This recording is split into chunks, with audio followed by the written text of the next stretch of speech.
찬송 부르겠습니다. 280장입니다. 찬송가 280장 부르겠습니다.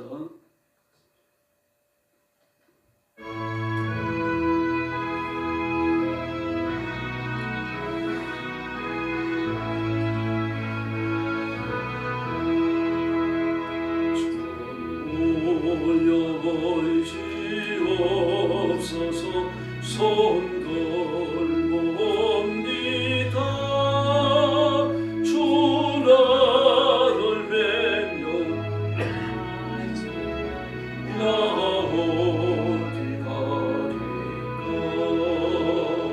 내 죄를 씻기 위하여 피 흘려 주시니 거대게 하는 마음으로 주 앞에 처음부터 계신 주께서 영존을 죄인을 보혈로 구해주시니 그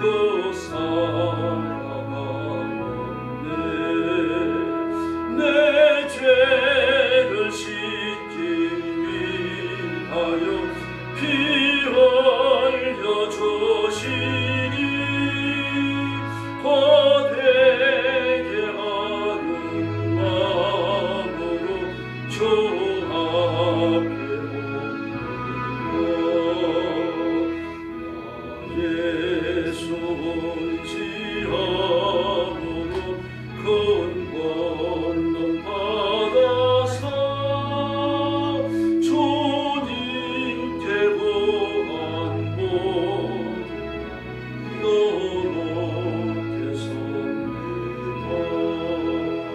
내 죄를 씻기 위하여 피 흘려 주시니 거대게 하는 마음으로 주 앞에 옵니다. 3절 부릅니다. 나 예수 의지함으로 큰 권능 받아서 주님께 구한 모든 것 너롭게 섭니다.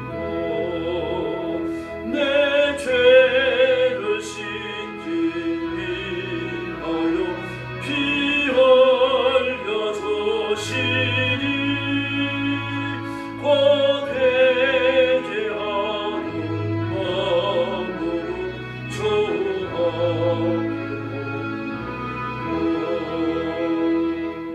아멘.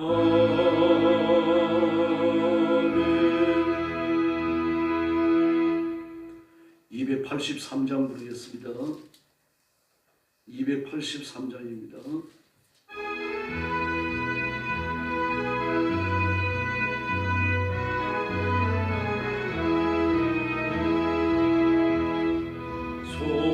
속죄함을 받아도 한없는 기쁨을 헤아릴 수 없어서 늘 찬송합니다. 나 속죄받은 복, 나 속죄받은 복을 찬미하겠네. 나 속죄받은 복, 주의 이름 찬미하겠네. 나 속죄함을 받아도 내 마음이 새로워 주 뜻을 전해가면서 죄 길을 버리네. 나 속죄받은 복, 나 속죄받은 것을 찬미하겠네. 나 속죄받은 복, 주의 이름 찬미하겠네.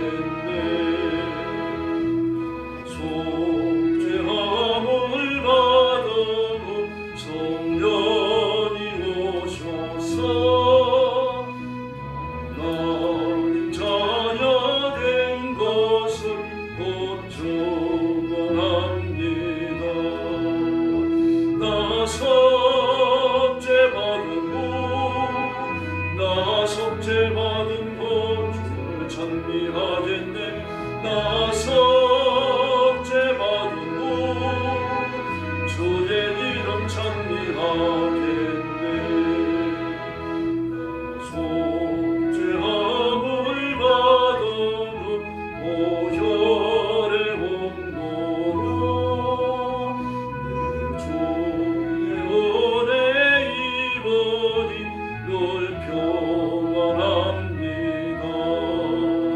나 속죄 받은 곳나 속죄 받은 곳 주를 찬미하겠네 나 속죄 받은 곳 주의 이름 찬미하겠네 할렐루야 신앙 고백하겠습니다. 나는 전능하신 아버지 하나님 천지의 창조주를 믿습니다. 나는 그의 유일하신 아들 우리 주 예수 그리스도를 믿습니다.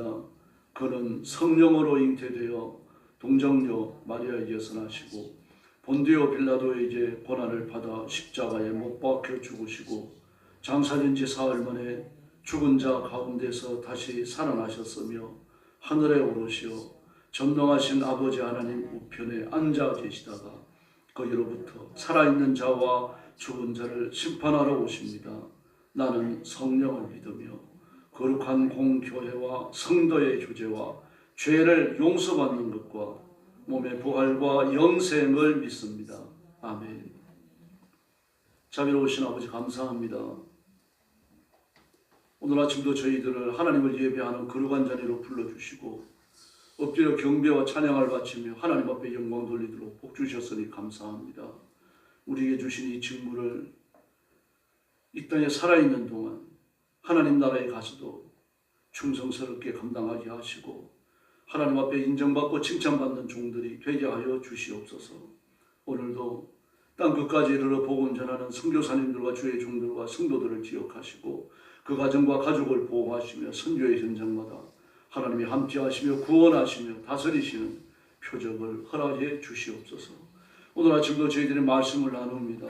성령님의 은총과 자비와 진리의 비침을 허락하여 주시옵소서. 예수님의 이름으로 간절히 기도 올리옵나이다. 아멘. 네, 하나님 말씀 봉독하겠습니다. 창세기 29장입니다.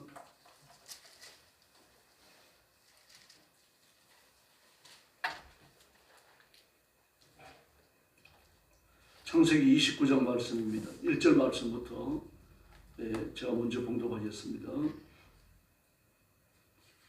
야곱이 길을 떠나 동방 사람의 땅에 이르러 본즉 들에 우물이 있고 그 곁에 양 세 떼가 누워 있으니 이런 목자들이 그 우물에서 양 떼에 물을 먹임이라. 큰 돌로 우물 아귀를 덮었다가 모든 떼가 모이면 그들이 우물 아귀에서 돌을 옮기고 그 양 떼에게 물을 먹이고는 우물 아귀 그 자리에 다시 돌을 덮더라. 야곱이 그들에게 이르되 내 형제여 어디서 왔느냐. 그들이 이르되 하란에서 왔노라. 야곱이 그들에게 이르되 너희가 나홀의 손자 라반을 아느냐. 그들이 이르되 아노라. 야곱이 그들에게 이르되 그가 평안하냐. 이르되 평안하니라. 그의 딸 라헬이 지금 양을 물고 오느니라. 야곱이 이르되 해가 아직 높은즉 가축 모일 때가 아니니 양에게 물을 먹이고 가서 풀을 뜯게 하라. 그들이 이르되 우리가 그리하지 못하겠노라. 때가 다 모이고 목자들이 우물 아귀에서 돌을 옮겨야 우리가 양에게 물을 먹이느니라. 야곱이 그들과 말하는 동안에 라헬이 그의 아버지의 양과 함께 오니 그가 그의 양들을 치고 있었기 때문이더라.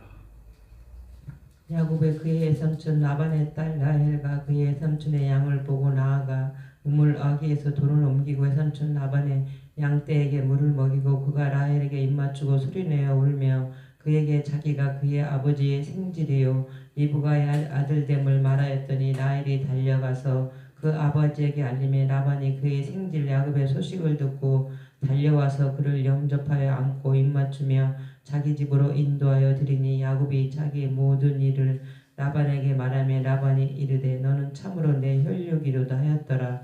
야곱이 한달은 그와 함께 거주하더니 라반이 야곱에게 이르되 내가 비록 내 생질이나 어찌 그저 내 일을 하겠느냐. 내 품삯을 어떻게 할지 내게 말하라. 라반에게 두 딸이 있으니 언니의 이름은 레아요 아우의 이름은 라헬이라. 레아는 시력이 약하고 라헬은 곱고 아리따우니 야곱이 라헬을 더 사랑함으로 대답하되 내가 외삼촌의 작은 딸 라헬을 위하여 외삼촌에게 7년을 섬기리이다. 라반이 이르되 그를 내게 주는 것이 타인에게 주는 것보다 나으니 나와 함께 있으라. 야곱이 라헬을 위하여 7년 동안 라반을 섬겼으나 그를 사랑하는 까닭에 7년을 며칠같이 여겼더라. 야곱이 라반에게 이르되 내 기한이 찼으니 내 아내를 내게 주소서. 내가 그에게 들어가겠나이다. 라반이 그곳 사람을 다 모아 잔치하고 저녁에 그의 딸 레아를 야곱에게로 데려가매 야곱이 그에게로 들어가니라. 라반이 또 그의 여종 실바를 그의 딸 레아에게 시녀로 주었더라.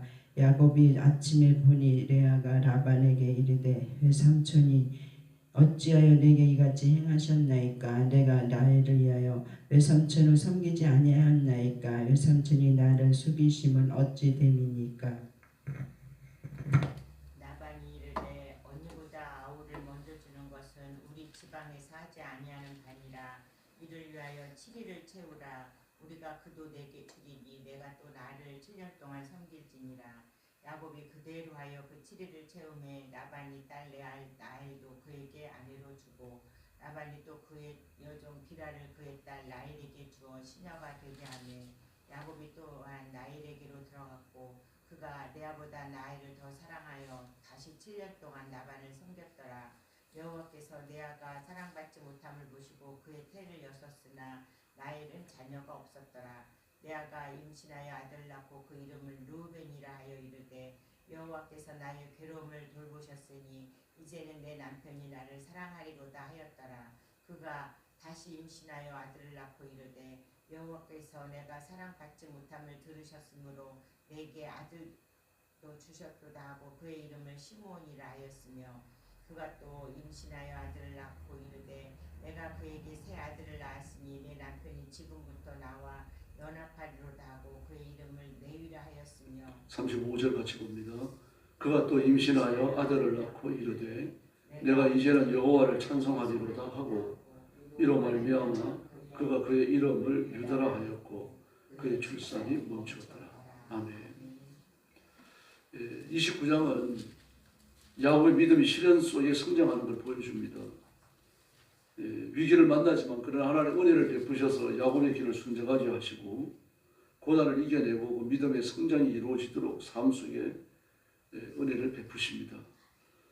뿐만 아니라 이제 구속 역사가 아브라함과 이삭을 거쳐서 야곱에게로 이어지는 그 모습을 보여주고 있습니다.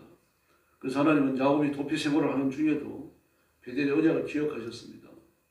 내가 너에게 입을 것과 먹을 것과 마실 것을 주고 그리고 내가 다니는 모든 길에 너와 함께 하겠고 또 너를 인도해서 너의 아비 집으로 돌아오게 하겠다고 하신 이 말씀을 하나님의 입장을 기억하고 계셨어요. 그래서 라반의 집에서 오늘도 보면 혹독하게 그 위기를 겪잖아요. 라반 아주 못됐죠, 사람이. 어떻게 보면은 그 누이의 아들이니까 굉장히 그 사랑스러울 거 아니에요. 그런데 아주 그 집에 부인 하인보다 못하게 취급을 합니다. 근데 야곱은 그걸 다 견뎌냈죠. 그러나 그 중에도 하나님이 그 야곱이 처해 있는 모든 환경을 기억하시는 겁니다. 그 위로를 베푸셔요. 그래서 오늘 본문에 보면 1절에서 야곱이 줄곧 길을 걸어서 그렇게 말합니다. 1절에서 줄곧 길을 걸어서 길을 떠나 그렇게 말하는데 히브리어 성경을 보면 줄곧 길을 걸어서 짐승을 타지 않았다는 얘기죠. 말이나 노새나 나이를 탄 게 아니라 타박타박 그런 거예요.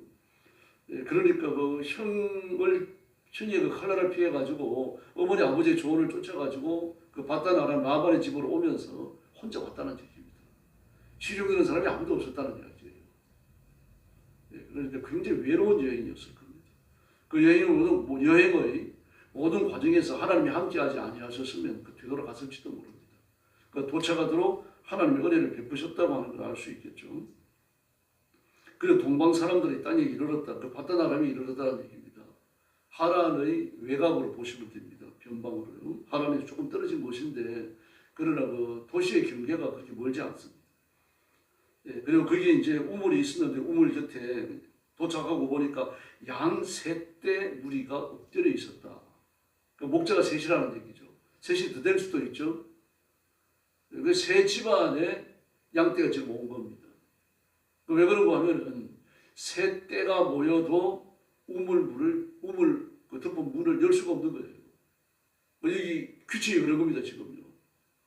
지금 야곱 남의 땅으로 들어간 거잖아요. 그 땅에 살고 있는 사람들은 전부 7인칭들이에요. 7인칭이 모여가지고 한 타운을 이루는데 그 우물 한 개나 두 개를 사용을 하거든요. 주로 한 개입니다. 그러므로 아무 때나 우물문을 열어 제끼면 물이 금방 써져 버립니다. 우기 때 물을 받았다 건기 때 쓰는 그런 그 우물이니까요. 밑에서 꽃이 올라오는 우물이 아닙니다. 그러니까 꼭 적당한 숫자가 모였을 때만 문을 열어야 돼요. 세 때나 모였는데도 아직 더 모이기를 기다리는 거예요. 라헬이 오기를 기다리는 거예요. 오늘 본문에 보면 그렇게 되어져 있죠.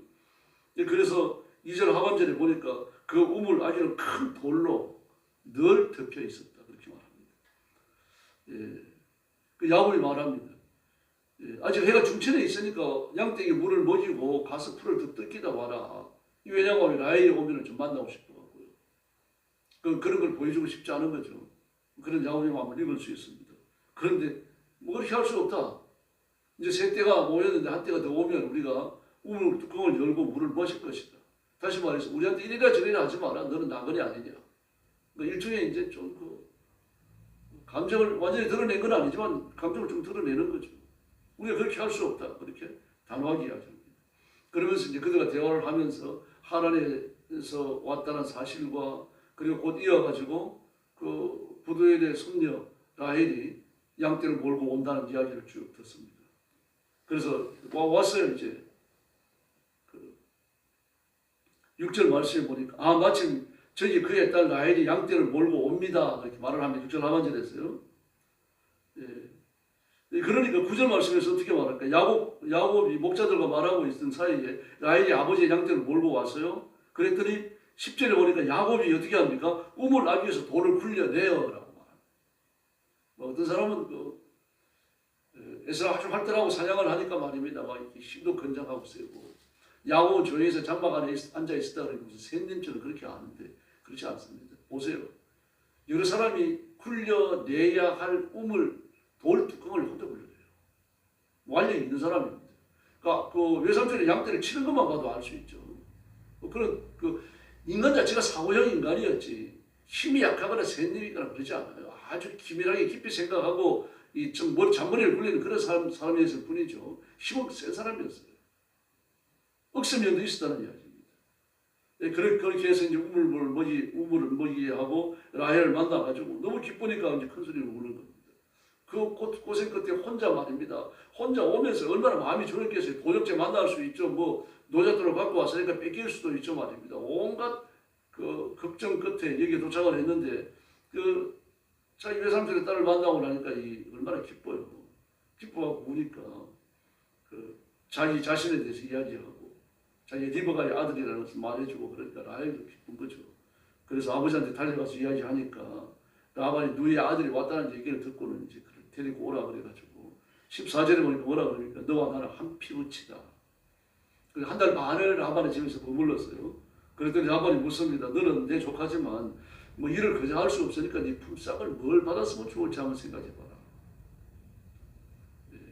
그래서 이야기합니다. 제가 라헬을 좋아하는데 라헬하고 결혼했으면 좋겠습니다. 그랬더니 어떻게 이야기가 나갑니까? 우리 야곱이 먼저 말합니다. 제가 7년 동안 노력을 제공하겠습니다. 그러니까 딸을 나한테 주십시오. 그래요. 그러면은 7년 동안 지금 아무것도 안 받고 일하겠다는 거 아닙니까? 그럼 장가가고 나면 뭐 먹고 살 겁니까? 계속해서 거기 등산을 해야 되는 건데 그러면은 정말 자기 조카를 아끼는 사람 같으면은 뭐 그렇게 할 수 있겠느냐? 네가 내 딸을 라헬을 좋아한다면 라헬과 결혼을 내가 허락하겠다. 그러나 네 품삯은 내가 따로 주겠다. 그래야 되는 거죠. 내가 살림을 내주겠다 그러든지 말이죠. 근데 아주 사람이 잔인합니다. 탈탈 털어먹어요 야곱을요. 그거는 야곱이 라반의 양떼를 치면서부터 말입니다. 재산이 부쩍부쩍 늘잖아요. 라반이 그걸 알아요. 네가 와가지고 내 재산을 돌보는 그때부터 시작해서 내 재산이 많이 늘었다. 나중에 후반부에 가면 인정하잖아요. 그걸 보면서도 아주 인색합니다. 지금 하나님 계산하고 계시는 거예요. 그 아버지가 어떻게 했는지, 형이 어떻게 했는지. 하나님 그 사실에 대한 윤리적인 그 일의 내용, 야곱이 쭉 살아왔던 윤리적인 일의 내용에 대해 가지고 하나님 계산하시는 겁니다. 그는 형도 틀어먹고 아버지도 틀어먹었지만 이제 외삼촌을 만나가지고 아주 자기보다 더 독한 사람을 만난 거죠. 그게 틀려먹는 겁니다. 14년간. 정말 못됐죠. 그래서 라헬을 주겠다고 약속을 해놓고 이제 7년간 노예 봉사를 하고 그리고 결혼을 한 겁니다. 결혼을 하고 첫날 밤이 지나고 보니까 나이 밝은데 보니까 언제예요? 참 대합니다. 그런데 정말 라헬을 얼마나 사랑했는지 20년 하반전에 보니까요. 7년을 며칠같이 넣겠다 그렇게 말합니다. 콩깍지가 7년 동안 끼어 있었던 것이 대단합니다. 그러니까 막 따진 거죠. 따졌더니 뭐라 그럽니까? 여기는 동생을 언니보다 먼저 시집 보내는 그런 풍습이 없다. 그러니까 네가 다시 7년을 더 나한테 봉사해라. 그러면은 라헬도 주겠다. 이게 계획적이었어요. 라반이 이렇게 못된 겁니다. 야곱이 일을 잘하는 거예요. 그러니까 완전히 그 억세고 종도를 잘 부리고 그 양을 치려고 하면은 그 혼자 가서 안 되거든요. 반드시 그 목동을 부려야 돼요. 목동을 부리면서 양을 치고 그러면서 말입니다. 그 라반의 재산을 늘려주고 나니까 그 돈 안 들이고 저 딸들을 주면 되니까 돈 안 들어가잖아요. 돈 안 들어가고 이렇게 좋은 인력을 부릴 수 있으니까 좋은 거예요. 더구나 친인척이 한 피부치라 그랬잖아요. 라반이 그런 말을 했잖아요. 그리고 모든 걸 다 믿고 맡길 수 있다는 얘기입니다. 아주 좋은 중간 지도자가 나타난 거예요. 이런 일꾼을 돈 주고 살 수 있는 것도 아니죠. 아주 믿을 수 있는 사람, 충성스럽게 일하는 사람, 그리고 돈 한 푼 안 줘도 되는 사람, 이런 사람을 어디서 구하겠습니까?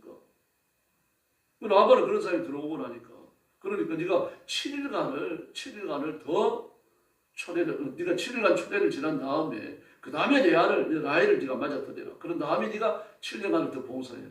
그러는 겁니다.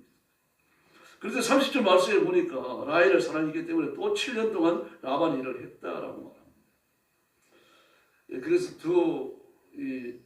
그 사촌들, 외사촌들을 다 얻었어요. 레아와 라헬을 얻었는데 야곱의 사랑이 라헬을 향하여서 있고 레아는 좀 그렇게 대면대면했던 겁니다. 그런데 뭐라고 말할까? 11절에서 31절에서요. 하나님이 이 사실을 알고 레아의 태를 여시고 이 아들을 넷이나 주셨다라고 말합니다. 르우벤과 시몬과 레위와 유다를 주셨다. 이렇게 뭐 자식 낳는 일 때문에 그 야곱의 집안에 또 좀 소란스러운 일들이 일어납니다만 어쨌든 이렇게 해서 하나님께서는 야곱의 길을 인도하고 계십니다. 메시아의 계보가 어떻게 이어지는지, 하나님이 은혜를 입는 사람이 누군지 이걸 일목요연하게 보여주십니다. 그래서 이스라엘 민족의 실질적 조상이 되는 12지파가 그 야곱의 품에서 어떻게 태어나는지를 보여주는데 그 네 여자를 통해서 내 아내라고 그러긴 좀 어려서 아내는 둘이죠. 그리고 둘은 후처들로 봐야 됩니다. 아내가 둘이고 후처가 둘이고 그 네 여인을 통해서 12명의 아들이 태어나게 되어집니다. 이렇게 하나님께서는 그 야곱에 대하여 갖고 계시는 하나님의 사랑과 하나님의 자비, 하나님의 긍휼, 하나님의 계획을 꾸준히 베풀고 계셔요. 근데 야곱은 어떻습니까? 자기 육신의 계획을 따라가고 막 움직이느라고 바쁘죠. 그럼 하나님은 그걸 보시면서 야곱을 잘 단돌이 하십니다. 야곱을 끊어내게 하시고, 그리고 하나님을 바라보게 하시고, 위기 때마다 나타나셔갖고, 하나님 직접 말씀도 하시죠. 그러면서 이제 그 아버지 집으로 돌아갈 용기를 하나님의 음성을 듣고 얻게 되어지잖아요. 이렇게 하면서 하나님께서 야곱을 아버지의 집으로 데려오고 외삼촌의 집에 있는 동안 어떤 훈련을 시키고 이 모든 안배가 있어야 하나님께는요. 그걸 차근차근 이루어 가셨던 겁니다. 그러므로 우리가 믿을 분은 여호와 하나님이신 줄로 믿습니다. 인간이 아닙니다. 인간이 아무리 좋은 계획을 세우더라도 하나님의 은혜가 없으면 아무것도 아닙니다.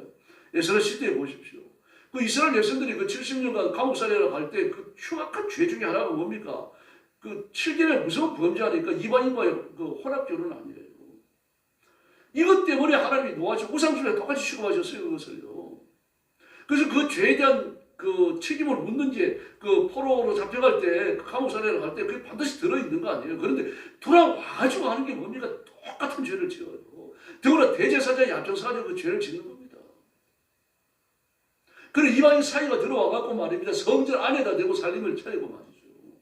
막 이런 소리를 듣고는 막 에스라가 기가 막혀갖고 말입니다. 아침에 그 소리를 들었어요. 근데 저는 해질 때까지 그 정신이 없는 겁니다. 그 소리를 듣고 나니까 이 죄 때문에 잡혀갔는데 그 돌아와가지고 이 죄를 또 짓고 있으니까요. 어찌자는 얘기겠어요. 그 기가 막히니까 하나님 앞에 하루 종일 말입니다. 옷을 찢으면서 머리를 풀어뜨리고 죄를 뿌리고 말입니다. 그리고 저녁까지 앉아있다가 저녁에 정신이 드니까 하나님 앞에 기도하는 거 아닙니까? 그 결심을 하고 그 사람들 쫓아내잖아요. 막 살림을 바꾸는 데 던져버리고 다 쫓아내고 말입니다. 그래 자포난 사람들은 다 그래 호적에서 이름을 지워버리고 말입니다. 다 쫓아냈잖아요.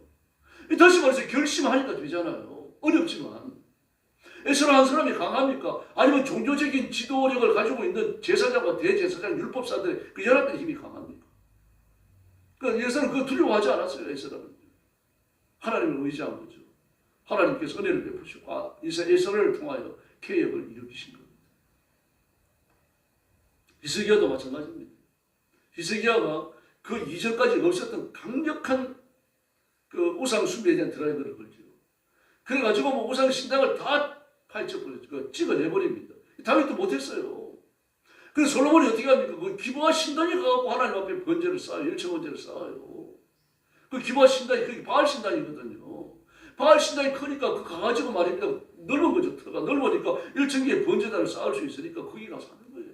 그리고 하나님의 광야에서 사용했던 성막 있지 않습니까? 그 성막을 너무 넓어가지고 쓸 수 없으니까 그것도 차곡차곡 접어가지고 기브아 신당이 보관하고 있었어요. 실로에 하나님의 성전이 있었어요. 아무리 적더라도 하나님의 성전에 갔어야죠. 다시 말해서 그 솔로몬은요, 하나님을 만나가지고 은혜를 입은 건 틀림없는데 이렇게 그 우상 종교와 교합될 수 있는, 화합될 수 있는 그 길을 봉사하지 못했어요. 다윗도 못했습니다. 그러나 히스기야는 어떻게 하는가? 단호합니다. 아주 온 천국을 뒤집어 갖고 말입니다. 우상을 숭배하는 바알 제단을 전부 다 찍어버린, 다 불태우고 없애버린 거예요. 아주 단호했습니다. 하니까 되잖아요. 산당을 허물고 말입니다. 우상 숭배를 격퇴하고 막 율법을 아는 사람들, 제사장들과 율법사들을 보내가지고 율법을 가르치고 그 시대에 강력한 개혁운동이 일어나죠. 우리가 건국 초기에도 마찬가지입니다. 그 구한 말이에요. 기독교 여자 절제회라고 있었습니다. 금주운동을 일으켜요. YWC, YMCA를 합쳐가지고요. 그 금주운동이 아주 거세게 전국에 막 그 바람을 불러일으킵니다. 그 실제로 술집에 술 파는 양이 줄어들어요. 그때요. 여자 절제회, 굉장히 여자 절제회 회관이 제가 신학교 다닐 때만 하더라도 서울역 앞에 있었어요. 결혼식 회의 가서 했습니다. 여자 절제회 회관에서요. 결심을 하고 다니까 사회의 악들이 그렇게 정리가 되는 겁니다. 하나님 자비를 베푸시는 거죠. 엎드려 기도하고 하나님의 은혜를 구하면 불치의 병들도 치료해 주시고요. 우리가 상상하지 못했던 복을 주십니다. 왜 이런 역사가 일어납니까? 하나님의 은혜가 임하니까 그런 거죠. 그래서 요한복음 10장에 보니까 뭐라 그럽니까? 나는 양도로 하여금 생명을 얻게 하고 풍성히 얻게 한다라고 말하죠. 이 은혜가 임하니까 그런 겁니다. 하나님이 찔끔찔끔 주시는 분이 아닙니다. 풍성히 주시는 분인 줄로 믿습니다. 그러므로 인간이 아무리 정확하고 정교한 마스터 플랜을 세워놨더라도요, 하나님이 은혜 주지 않으시면요, 아무 소용 없어요. 그러나 하나님의 은혜가 일어나면 임하면 기적이 일어날 줄로 믿습니다. 인간이 아무리 공부하고 연구하고 노력하더라도요, 하나님의 은혜와 비교할 수 없어요. 인간이 초융합 시대를 열고 생명공학, 유전자공학, 게놈 편집 이러면서 그것을 이 인공지능과 연합을 시켜갖고 사람이 노화를 이렇게 늦추고 나중에 노화를 정지시키겠다 그러는데 웃기지 마십시오. 아무것도 아닙니다. 하나님의 은혜가 임하지 아니하면 어떤 것도 성사되지 않습니다. 하나님이 손을 한번 뒤집어 버리면요, 다 무너져 버립니다. 그래서 우리가 하나님의 은혜를 구해야 되고 하나님의 자비를 바라보며 살아야 할 줄로 믿습니다. 그런데 하나님의 은혜를 받으면은 복이 임하고 승리가 임하면 성공이 임합니다. 그러나 하나님의 은혜가 거두어지면요, 그 모든 성공과 자비, 원총이 다 거두어집니다. 그러나 다윗은 어떻습니까? 바스바의 일로 넘어졌지만 다시 결심하고 하나님 앞에 엎드리니까 은혜가 다시 임하잖아요. 베드로도 배신의 선전을 마셨죠. 그러나 하나님께서 그 갈릴리 호숫가에서 모닥불을 피워놓고 떡을 굽고 생선을 구우면서 그 고기 잡는 베드로를 부르시잖아요. 부르시면 그걸 회복시켜 주십니다. 예수님이 이런 분이신 줄로 믿습니다. 오늘 새부터 이 예수님 앞에 마음을 물처럼 쏟아 기도하시고 마음의 소원을 끌어내 놓으시기 바랍니다. 여러분 자신의 문제를 위해서 기도하시고 교회 부흥을 위해서 뜨겁게 부르짖어 주시고요. 민족의 미래를 놓고 기도해 주시기 바랍니다. 하나님의 은혜가 임하면 우리가 이 모든 시험을 이겨내고 반드시 여러분 성도들은 복을 받고 교회는 부흥하고 나라도 안정될 줄로 믿습니다. 오늘 새벽 기도하고 세임 얻는 축복이 임하기를 예수님의 이름으로 축원합니다. 기도하겠습니다. 자비하신 하나님 아버지 은혜를 감사합니다.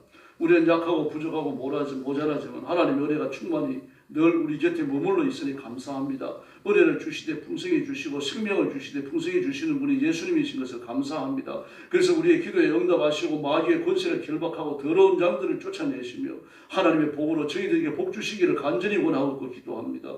기도할 때 질병도 물러가고 치료와 건강의 복도 허락해 주시옵소서. 위기를 극복하게 하시고 시험에서 승리케 하여 주시기를 바랍니다. 성도들 가정이 복을 받아 하나님의 은혜로 늘 충만하여 하시고 자녀들의 믿음의 번성을 누리게 하여 주시옵소서.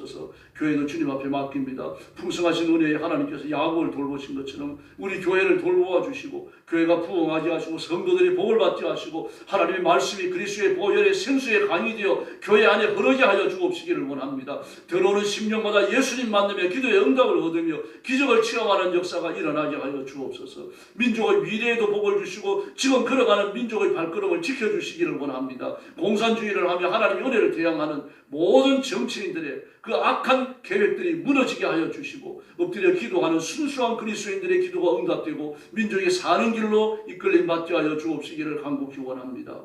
오늘 새벽도 기도하러 왔사오니 기도의 능력과 권능을 베풀어 주시기를 원하옵고 예수님의 이름으로 간절히 기도 올리옵나이다. 아멘. 주기도 드리겠습니다. 하늘에 계신 우리 아버지, 아버지의 이름을 거룩하게 하시며 아버지의 나라가 오게 하시며 아버지의 뜻이 하늘에서와 같이 땅에서도 이루어지게 하소서. 오늘 우리에게 일용할 양식을 주시고 우리가 우리에게 잘못한 사람을 용서하여 준 것 같이 우리 죄를 용서하여 주시고 우리를 시험에 빠지지 않게 하시고 악에서 구하소서. 나라와 권능과 영광이 영원히 아버지의 것입니다. 아멘. 합심 기도하겠습니다. 자비하신 아버지 감사합니다. 오늘 아침도 주의 인도하심을 너무 주옵소서.